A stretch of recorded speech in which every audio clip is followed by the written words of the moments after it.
Welcome to Ladies Talking Leafs. I'm Chris. And I'm Sil. We're laughing, but we're laughing because we kind of had a mix-up here before, but we're good. Anyways, I'll just start by saying how last week, I don't know, I can't believe it's already over, basically. The playoffs are done for us. We thought after game 3, we left you just before game 3, and we thought that, because they had a great game 2, the Leafs did, and we just thought that,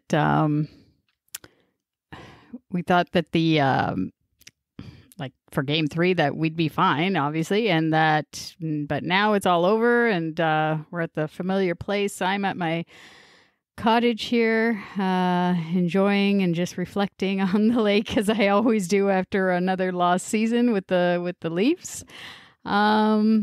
Yeah, and I don't know, it just seems after waiting this long, I guess, to get hockey back, and then just to have it done and over with after 5 games.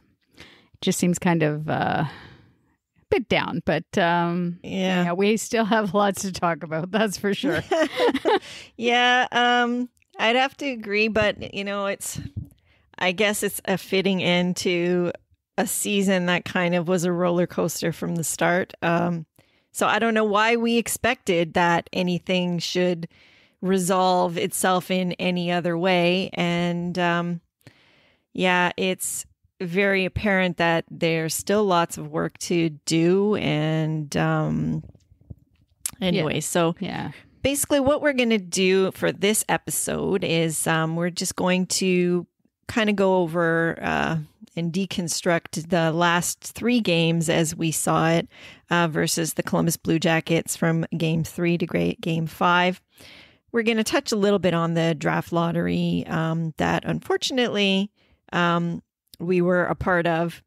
And then we're going to have another episode coming for you next week where we're going to focus on the team as a whole and our review of the season and our thoughts on the current state and management decisions going forward.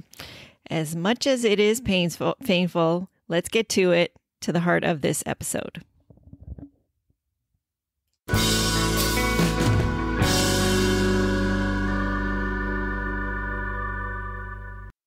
Okay, so let's start with the disappointment of game 3. I mean, I thought game 2 was a great game for our Leafs, and I just thought from that they would just build off of that, go into game 3. They had the 3-goal lead, the dreaded 3-goal lead, and ultimately they lost an OT 4-3. And I think I just can't understand why. I just can't understand why this group can't hold on to a lead by now. I know it's, and I think that's the kicker. And I think you were talking about. I mean, we have a quote here of Keith's comments where he said post game that we had no purpose or plan, and I think that's what it lends to is that this is that game, even though they looked great at times and scored those goals, they were doing some of their old bad habits, which lent them to not being able to hold the lead. I think that's what Keith was getting at.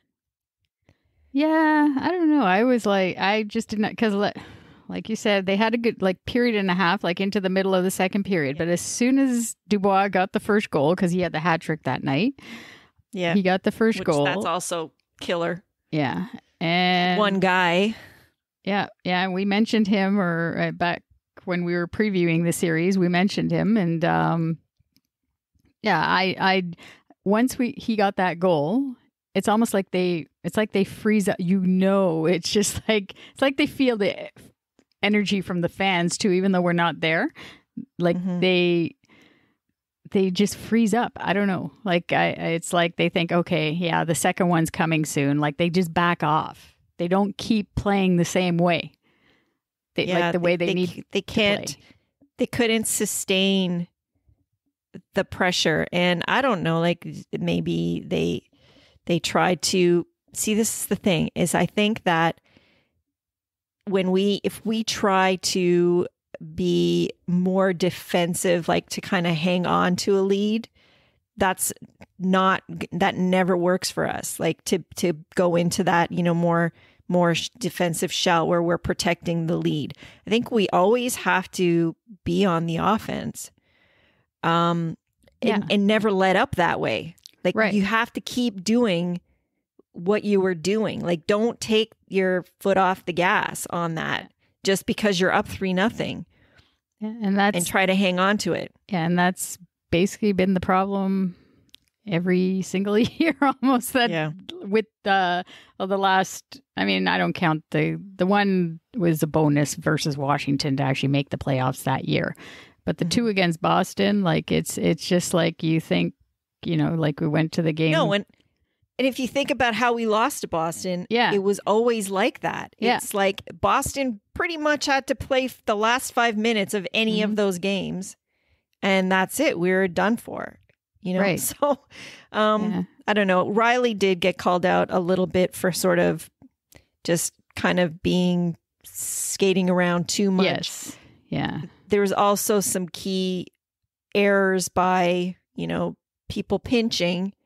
And they got called out for that, but it was also the forwards, like Kapanen, for example, on that one.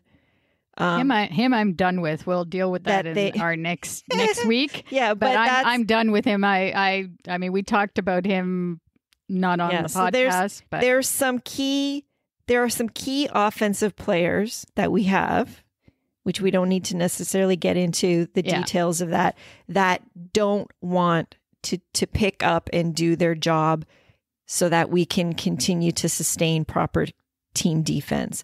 They're the ones that there's certain people that when we're up like that think that their job is done on the defensive side, and they just kind of, their head doesn't stay in the game and they're not filling in where they need to fill in, because that's the key. I mean, regardless of what kind of ace defenseman you have, you can't you can never ever leave it all on them. Your forwards have to know what they're doing. And I do think that these people have been told, and they're not doing their job or not sustaining that level when they need to sustain it. Because it's not all on the defense, and it's not all on Freddie either. Yeah, so that was that was a lost opportunity right there, like to take control of the series. And so then we basically then go ahead. No, we lose an OT, right? Yeah. And of course it was Dubois that got the third goal, right? Yeah. Yes. Yeah. That's how he got the Thank OT God they goal. didn't throw any hats on there for him. I'm so glad they didn't do that. Like they did in Edmonton for McDavid. But anyways, I was gonna, it was okay. So it was there. Somebody threw something. I know that it was McDavid. That's right. Like I don't even know if they managed to get on the ice there, but whatever. Yeah. Yeah, there was just some lady throwing some hats out there. But anyway, I guess moving on. So obviously that was crushing. So moving on to game 4. So I think all of Leafs Nation, I know we were kind of a little bit on pins and needles for this one because we didn't know what the heck we were going to get.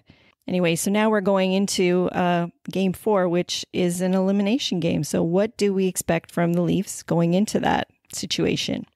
Personally, I didn't expect much. I was like, I thought they were done. Right? Yeah, no, I did too. And I think most Leafs Nation was like on pins and needles for that whole game. Like just thinking that's they looked like they didn't have any energy either. They just looked like that they especially in the first period. Yeah. There was no urgency, nothing. I didn't see nothing in that game to say that they wanted to win that game. And like there was some, I think starting in period 2, partway through, they seemed to kind of start to get their shit together, for lack of a better word. But yeah, like as it was becoming like crunch time, there was, Keefe started to make some moves that in this game seemed to make a difference. Namely, this is where he kind of put together Austin, JT, and Marner. Yeah. Towards the end of the game, and it kind of paid off for them.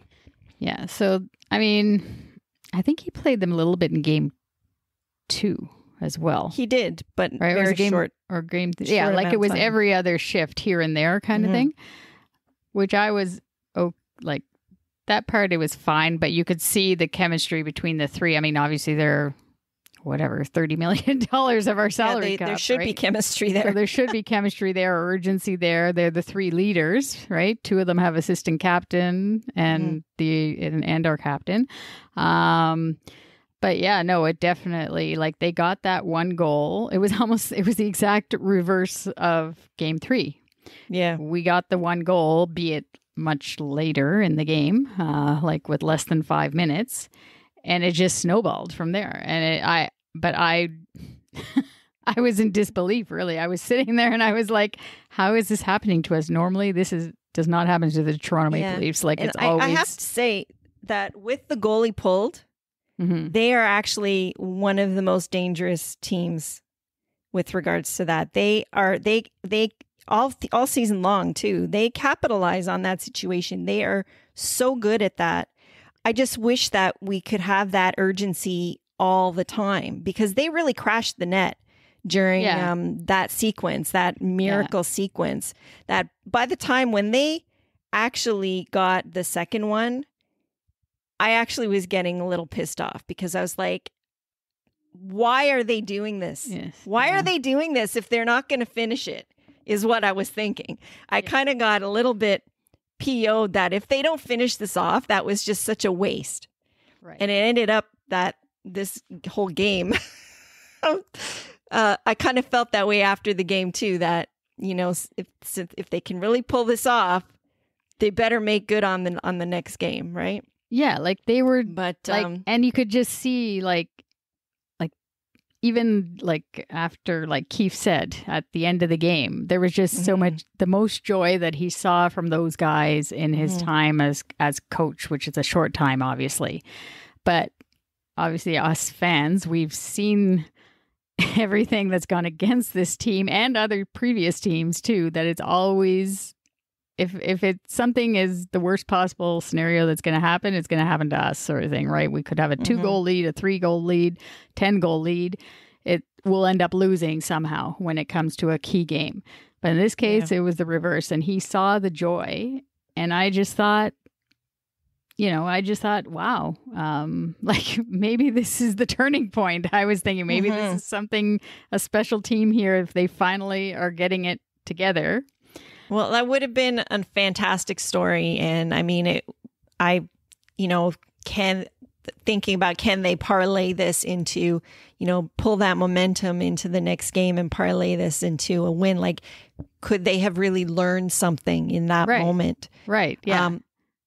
I guess it's still possible that when they reflect on this, the bigger picture, that moment still will be a key moment that they can like some people in on, right? Yeah, so, some people are saying, like, forget about that game now. Like that game, what happened in that game for? I don't think so. I don't think so. I think that's the game that you need to turn to and realize that if I were the Leaf management, I would be sending that last 5 minutes to them to watch over and over and over all summer long. Like, honestly, because that shows that they actually can do it.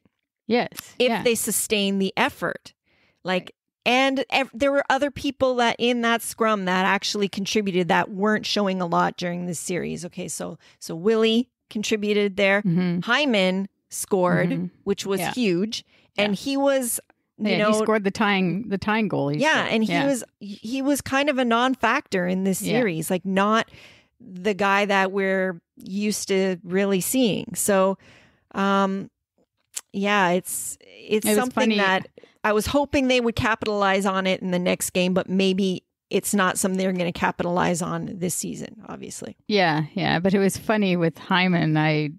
We'll talk more about this next week. I don't want to get too involved, but his one comment from today in the exit interviews. Yeah. He was like, I didn't actually see it. I was just reading it on Twitter or whatever, but he was like, we get the fans, like how they're feeling. He goes, I was a fan too myself, which is true, right? Like him and Mitch, like they're Toronto got like they're Leaf fans, or they grew up Leaf fans. And he goes, it sucks. He goes, right? He goes, we don't want it to suck like this. He's like, right, like yeah, I know. I read for that. The future. I thought that so was awesome.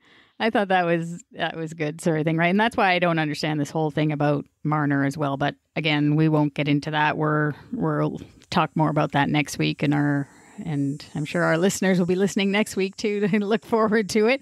I just thought the momentum from that game 4, I thought they would translate it to game 5. Yeah. Then in game 5, what does Keefe do? I don't know. For me, it was a mistake, I think, personally, sort of thing. You might not agree, but I think it was a mistake. He mixed up the lines totally. Okay, so he went with his all-star line game for the whole game. So he had JT, JT Matthews, just again to repeat, I guess they had Tavares, Matthews, and Marner all in one line for the entire game. He put in Janssen into the lineup, which basically he hasn't played since February. That was the thing that I think was a mistake. Yeah, and he was a non-factor, basically. I don't even know how many minutes he played. And he was gassed most of the time. Like I don't understand. Like I considering that Robertson, for whatever mistakes or things that he would have done, he was never a massive liability, not such a big liability that you want to take him out. But the thing that you took out of the lineup by taking him out was his energy. That guy back-checked like you would not believe.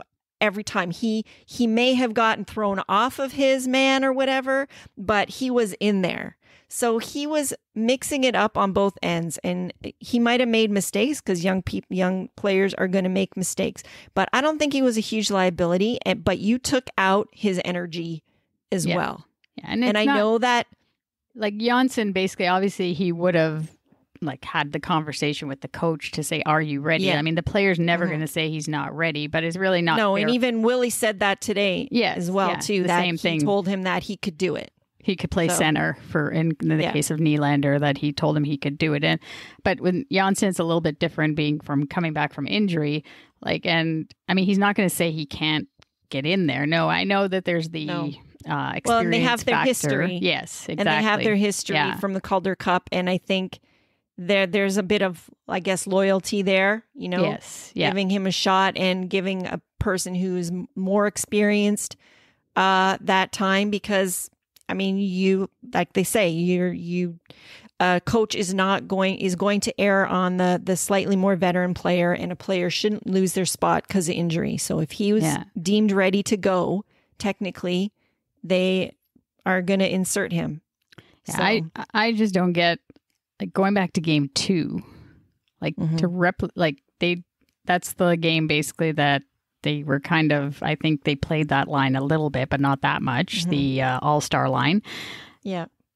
But they had like a full, complete game. They won that game. So why would you like totally mix up everybody else for an elimination game? I just didn't get that. The only thing I can think of is that he knows something about the makeup of our players, something about the energy of our players, something about the headspace of our players that we are not party to. So I think that he loaded up on those guys because he must have thought, these are the guys that are going right now, and I need to do something to spark the team. And maybe he thought that he could hopefully get that momentum, because I honestly think that he wouldn't have made these choices. And yes, it was a gamble, but I don't think he would have made these choices if he didn't feel like he kind of needed to do it. So there must be something that he knows about however everyone was that game going into it, that that we didn't really know. And of course, like he did kind of switch gears later on again to kind of put people back to where they were because it wasn't working.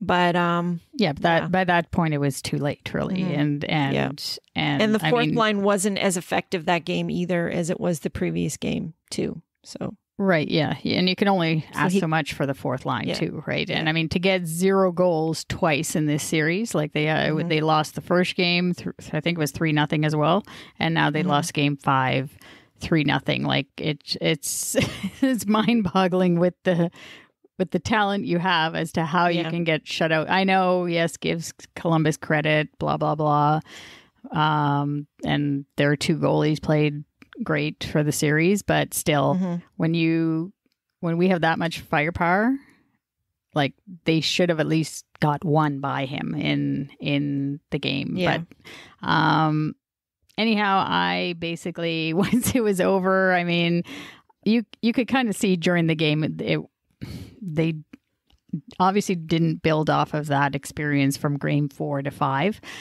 So then I took to Twitter, of course, and I have a couple of quotes I was we talked about before we got on the show here, and anyhow, I wanted to share a couple of them. So one of them was by Nabil Karim, who some of our listeners might know from the he used to be on TSN. I think he's down south somewhere now on ESPN or something like that.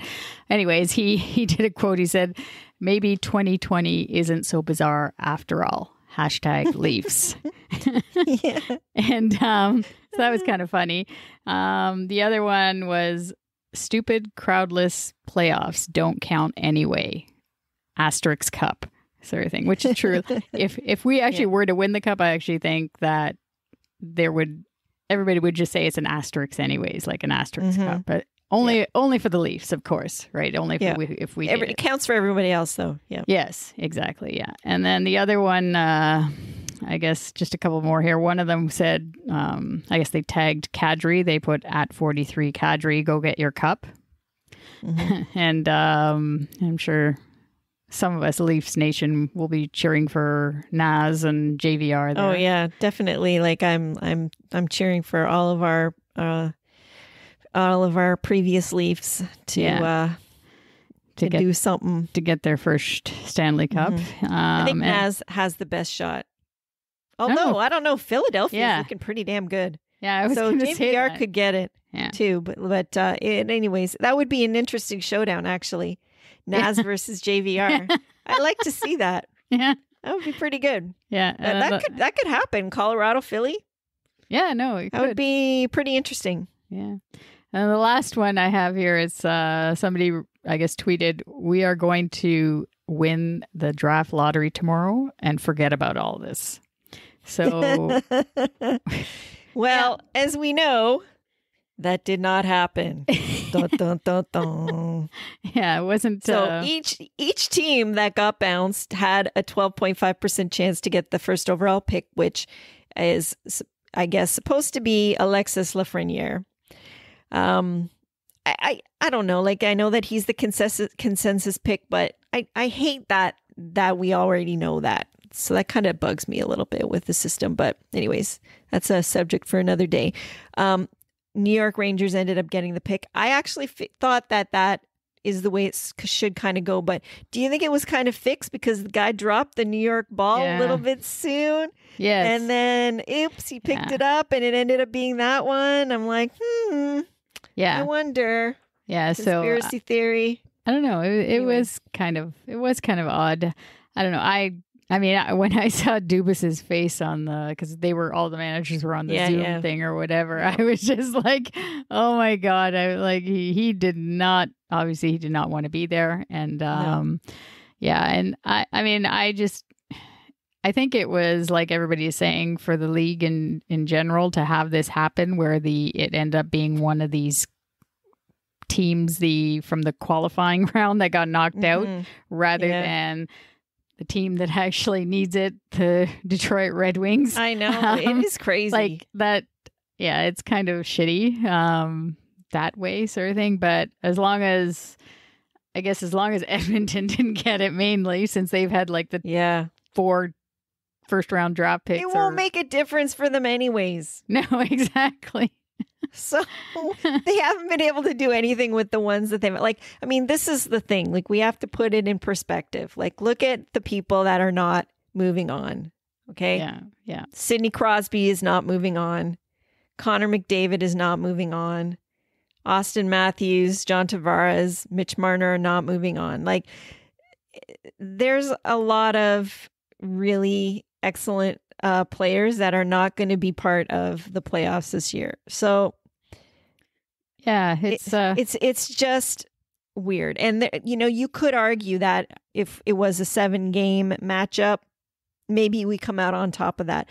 Mm-hmm. Other part of it too is that it was a razor thin difference, and it was very, very odd. And one thing that we didn't really talk about is Tortorella's coaching. Like, the games that were supposedly our home games, somehow he managed to get the drop on the matchups that he wanted, and it was like a game of Red Rover in those games. Like, he managed to somehow work the system for his benefit. So you have to give him credit for that, because that's one thing I think that if anybody's going to learn from this, Sheldon Keefe is going to learn something about coaching. Yeah. So it's not just the players that need to learn stuff. It's also him. This is like his first time coaching in the big show, in a bizarre half season. And there's learning to be done for him too.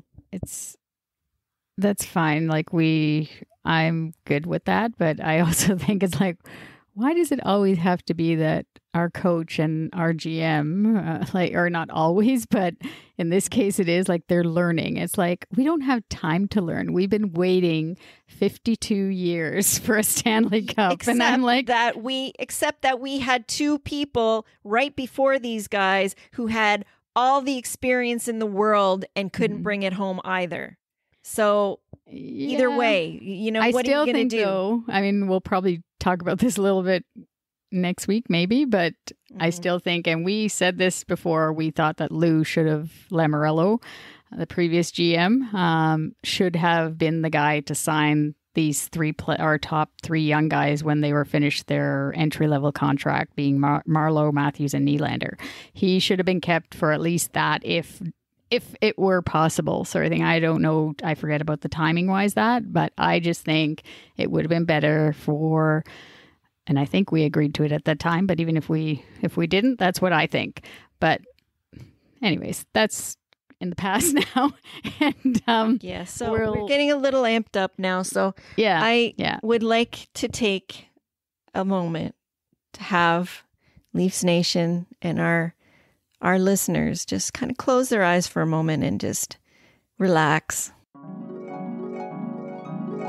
right, I'm closing my eyes too. Okay, so just to think about what could have been and how we would really like, us as a winning team to, win the cup. And this is not the year that we want to do it, folks. This is a very strange year with no fans in the stands.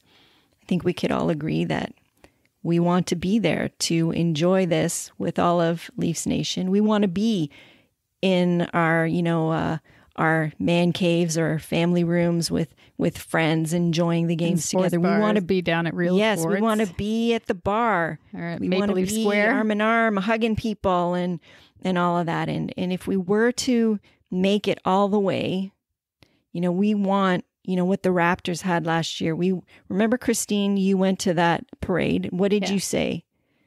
What did you say when you were at the parade?